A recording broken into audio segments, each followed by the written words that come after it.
বিসমিল্লাহির রহমানির রহিম। আমি বইমার্কা প্রতীক নিয়ে উপজেলা নির্বাচনে ভাইস চেয়ারম্যান পদপ্রার্থী হিসাবে নির্বাচনে আসছি। আমি এলাকাবাসীর উন্নয়ন করার জন্য প্রতিশ্রুতি দিতেছি এবং আমি যদি নির্বাচিত হতে পারি তাহলে এলাকা থেকে সন্ত্রাসমুক্ত মাদকমুক্ত নির্বাচনের অবস্থা আমি সরকারি যদি সুষ্ঠু এবং সুন্দর ভোট হয় তাহলে আমরা আশাবাদী যে আমরা ইনশাআল্লাহ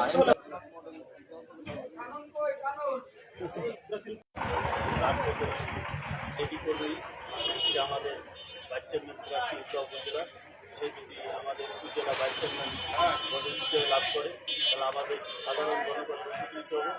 সাধারণ জনগণের ভিতরে মাদক মুক্ত হবে, সন্ত্রাস মুক্ত হবে, চাঁদাবাজ মুক্ত হবে, অসামাজিককে সামাজিক অসমাপ্ত কাজকে সমাপ্ত করার যে প্রতিশ্রুতি দিয়েছে আমরা আশাবাদী সে সমাপ্ত করতে পারব। সুস্থ নির্বাচন যদি হয় তাহলে ইনশাআল্লাহ আমরা বিজয় লাভ